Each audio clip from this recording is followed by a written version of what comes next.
Hello, Jacob. You're not on your boat. You're in Recife and looking healthy and big smile still. So what's happening? Carnival is happening, Don. Carnival. Yeah, I know. I've already started to see the. In fact, it's kind of funny. Boy, you're there on the ground. What's the deal? I thought it seemed to be like practice sessions, all the community groups practicing, and then they put the big stand up. And I thought it started 2 days ago. But when's it officially start? Today? Well, actually, officially, it never ends because the half a year they do the preparation and the training, and the next, then there is the carnival, extends for the weeks probably, and then there is like a cleaning after, curing the hangover and preparation for the next one. So, Okay. if you are politicians, you can only win the election if you have a good plan for the carnival. Oh, far out. So, okay, well, that explains that one. And I saw a whole bunch of the 580 guys and girls in T-shirts. I think it was Adam and blah, blah, blah. Are they going to be part of it? Are they practicing to be in the parade or they just bought the T-shirt? Well, the thing is, there's along the carnival, there's lots of different parties, Okay. and you need to buy some sort of the ticket to join the party, and the ticket is usually the T-shirt. So once you buy the T-shirt, you're welcome to the party, and you're the door guys, the security guys, they can see who to let in, who to not. Right. So when you leave the party, you sell your shirt to someone else so they can go back in. You can, you can. I don't know. I wouldn't like to buy the sweaty shirt after the party. Okay. Now, I know you're boring and you never go to parties. What's your carnival plan? What are you up to? Well, I've been polite so far because I was doing some jobs on the boat. Plus, sometimes there's lots of rain, so the day is like sleepy. But yesterday, Jazzy, Christian, Josh, and myself and Marie, we went to get a little bit warm up. So we had a few drinks and a walk through the very noisy town. Today the parade started at 9, but we have these bloody interviews we need to do 9 o'clock tonight or 9 o'clock this morning? in the morning. Ah, jeepers. You should have told me. I didn't know any of that. And it's sometimes the changing the plans it might cause some more problems than stick to the plans. So Ah, jeepers. So that's the main parade, is it? it's a main parade, but the main parade is going to be until 5 p.m. So Holy moly. as soon as we finish the conversation, I'm gonna head up to the marina to meet the guys, 580s, and we all go together. Okay, yeah, Christian just arrived. We did his on the run. Okay, that's cool. So quickly back to Cape Town to Recife. What happened there for you? What's your memory of that? Well, Sorry, Cape Town to St. Helena. all right. So this passage, these days we have a like modern forecast, the weather forecast, so we don't have to stick to the traditional routes. And we all, because this is the race, we all cut short going on the Rome line because we saw we have a good weather. The beginning on the it was like windless near the Cape Town, but this is well known, no wind zones. And then I remember I was asking for the VHF because I saw some people using the engine. I didn't know it's allowed, but the engine was actually the only way to get out of that hole. Yeah. So, if I didn't use the engine, I'll be there forever. And Didn't you know you could use your engine during the course of the race? well, I never do because I have a very poor engine. I have only one battery, and Yeah. making 2 miles it doesn't help. Any situation. No, Because it's only little bits, but you can use it. But you can't use it once the 10-minute gun goes. That's it. Engine's off, and then you can. Each sailing instruction tells you when you can and can't. But anyway, that's fine. Yeah. Yeah, I'm sailing. I'm not the power boating. But whenever you Yeah. need, you need to use this. This is like seamanship about judging the situation. So Yeah. if I was the really pure sailor, I would go north, close to Namibia, going like circular way, traditional sailing way. So, but well, That's cool. So I what did. about St. Helena? Besides Jacob's ladder, which is very prophetic, what's your memory from St. Helena? What was the best part there? Trying to beat the record or what? Well, I nearly died trying to climb the Jacob's ladder. Yeah, The, the record climb was like 4 minutes 20 few seconds. that's So crazy. I need like 17 minutes and about 10 stops on the way. Yeah, that's amazing, eh? I would have taken half a day probably, but anyway. Yeah. Okay, and then Saint Helena to Recife. What happened there? Yeah, same situation. We cut short, seeing the good wind. I knew that I cannot be lazy because the wind behind me was dying. So I was disciplined. I wasn't pushing on my boat. I never do. But I was disciplined with the steering, with the system, with the sailing, trimming the sails and changing them appropriately. So it paid back. So I'm happy I came fourth.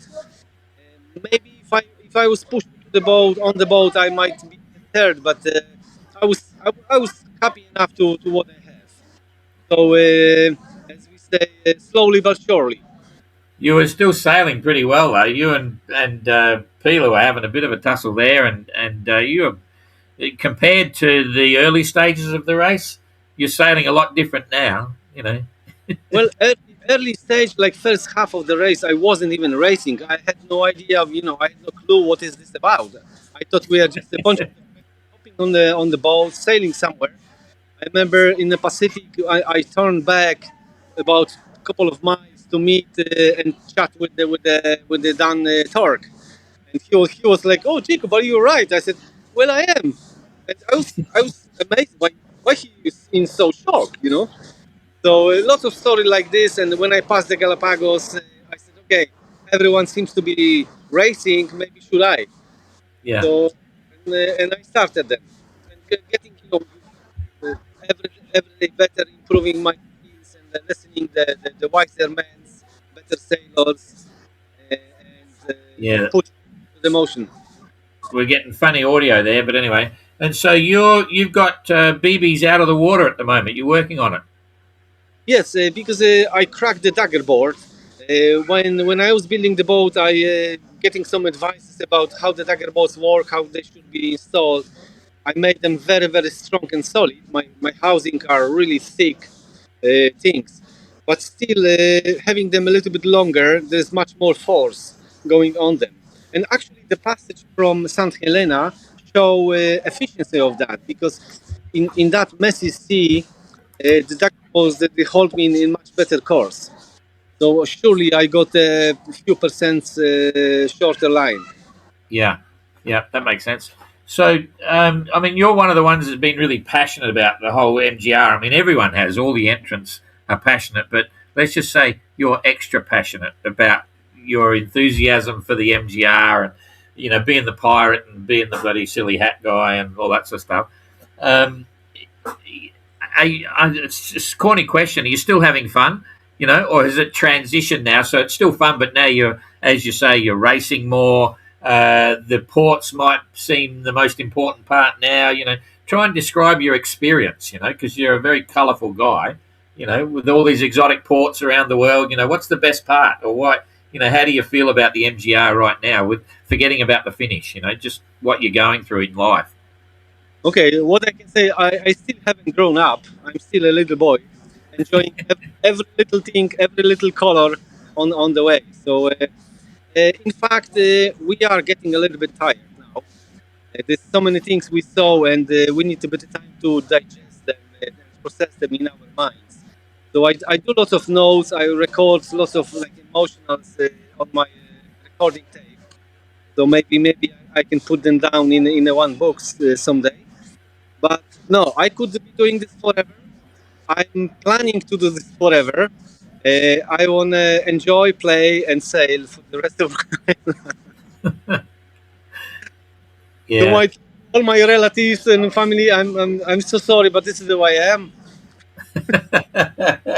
Well, that's your background. Your book could be. I said this to who was it? It was Josh. Josh was thinking about writing a book, and I said, "Well, that'd be interesting. It's completely different than everyone else, and you'd be the same. You had a different.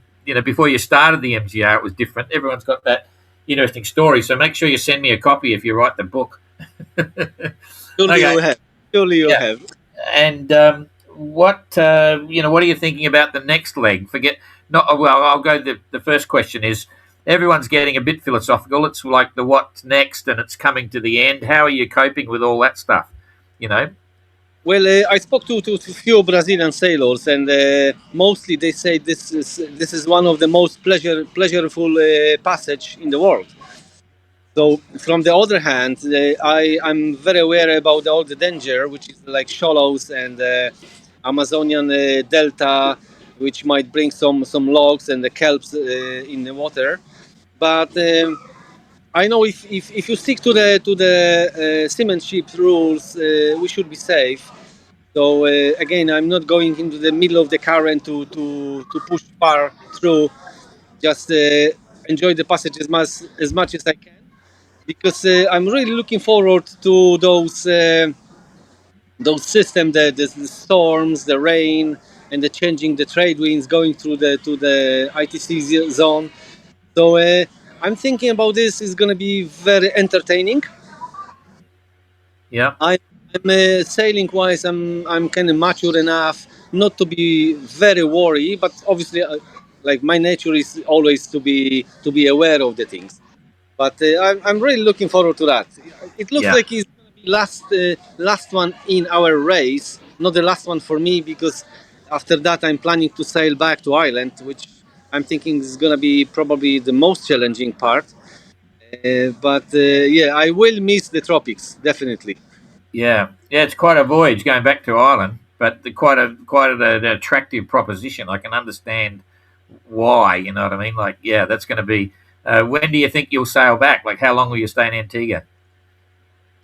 Well, Antigua is quite expensive, so I'll be trying to stay as short as possible. However, it's one of the it's beautiful places too, with the nice people around and the nice water. But I will be planning to get into Ireland about June, early June. So, and that will determine when I'm going to start. So, I probably around the end of April, maybe beginning of May. Yeah. Okay. Yeah, makes sense. And so that's your what's next situation. But what would you say to all your followers now? You know, you've got quite a following there of people. You know, what have you got? You know, what do you want to say? Well, obviously, I like to give the big thanks, and actually, no, I would like to give them big kisses because Okay. because it's the 14th of the February. So I Oh love you yeah. all. uh, I'm gonna cut some flowers and Yeah. send them to you. Maybe I won't be jailed, but Jeepers, maybe we'll have to put this up today because it's the 14th. It's a pre-record, but anyway, we might see. We might just immediately chop this up and stick it up, which is kind of cool. How's everything going with the boat in terms of your sails now? They're going to make the distance. You're confident about that, and the wind vane's still working okay. You know, and are you using your autopilot a lot? Your electric autopilot? now, starting from beginning, the boat is very good. It holds amazingly. Obviously, there is some cosmetical things to do, but I'm planning when I put the boat for sale. I'm gonna make a deal that the buyer will get 1 month of the work, my work on the boat for him. So I like to discuss with the new buyer, the layout, and I'll be happy to work on the Bibi because I love this boat so much, and I want her to be sailed a few more times around the globe. My sails are all repaired because in here there's nice facility, and I was in a big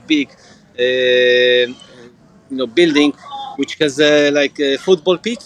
So I was able to put all my sails up and do the proper service. My Windpilot, I bought this as a second hand, and I was always a little bit afraid that some parts my stop working. But thankfully, nothing has happened. Oh, they go the distance. They're well made. You know, they're cool. Yeah. I I had some issues in a Pacific, but apparently it was the cabin fever rather than the fault of the wind pilot. So in the middle of night, I woke up, I pull it out, dismantle this, and then I had to put this back, and I did this wrong. Then with the next cam, I had to do this again. But since then, all works fine. it's not the ideal instrument in this stage, but I managed to learn how to tweak this well. Autopilot, well, I hate the noise of the autopilot, and the small boat on the big waves, the autopilot just no use because it goes crazy. Sometimes I use this when I do the approach in a calm water, and if the water is flat, no wind, and I like to keep my boat steady, I might leave this when I go sleep. But I don't like that Yeah, autopilot. yeah. Okay. So anyway, but at least you're achieving your goal, which is kind of cool, and still having fun. Okay, so you want to stay safe, eh? In Carnivale, be very careful. We want to see you get back crawl back into the boat and sort of leave on the 19th, which will be fun.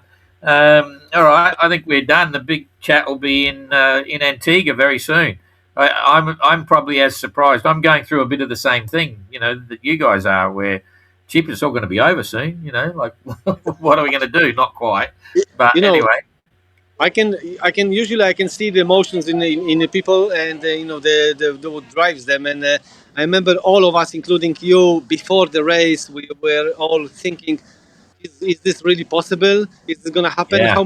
How many boats we will get to the end? What Yep. happened to those who don't? And after Cape Town, I see this in your eyes. I see this in all our eyes, and my Yeah. feeling that, whew, it's done. We're nearly there, and I all know. the boats made it. It's crazy. I thought most of my comments were saying half the fleet. I just thought, okay, look at the GGR, the Golden Globe race. You get about, I think it's an 18% success rate. That's all. Yeah, More than 80% don't make it, and here we are. And realistically, the only reason we lost 4 boats was because one was health reasons, Dan, and I'm feeling for Dan, and the others were financial reasons. And it's an amazing story for sure. You're a big part of it.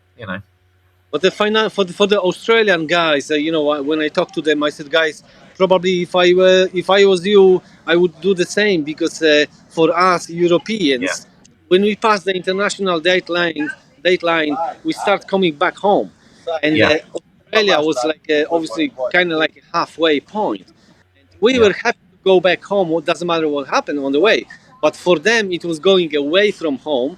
So if you combine the tiredness, financial, and this that you kind of going away, all gets you like, just grounds you. So I yeah. said, I understand you guys, and if I was Australian, I probably would have stayed too. Yeah, absolutely. I know. I thought we'd lose Dan as well, but he hung in there. I thought, oh, jeepers, I think we're going to lose It, Dan. But he had so much at stake. And of course, yeah, he's got Nicky. Nicky's there with a big stick. Keep going, you bastard. Get out of here. Go on. Not going through all this. Anyway. And but Eric, I always sort of, as funny as it is, and especially when he had his, man overboard situation, I thought, oh, blah, blah, blah, but he's still there, which is really quite incredible. So, yeah, part of the fun. Yep. Anyway, all right. Well, good job, Jacob. Anything else you want to add in? no, just big love to all my sailing fellas. As you mentioned, Dan is a super fighter guy. He had so many fights in his life. He will never give up until he finishes. So Yeah, yeah, Eric is also, sportsman, natural born sportsman, well founded. So I'm happy that they made that. And I like to say, big kisses to all my sailing family as well. And soon I'm gonna join them to the carnival. We're gonna be drinking and sweating tonight. yeah. So, have you got your carnival T-shirt? Are you getting into a party, or are you just going to sneak under the carpet and get in that way? Be the I, be the true Irishman. I'm going to get some fancy dress. No worries. All right. Well, I'm looking forward to see. Hey, I'm not sure what you're going to do. Different groups might go different places, but I meant to mention we got to get a group photo of all of the entrants before the start. So anyway, we'll see what happens. Yeah. I'm going back on the water on Monday. So the last 3 days I will be in the marina. Yeah. Then Cool. All right. Sounds good. Okay. Good to chat. Good luck. Have fun. It's pretty crazy. One leg to go. Jeepers. So thanks, mate. We'll see you later on. See you in Antigua. thank you very Yeah. much, Doc. See Okay. you. See you later. I'll stop this and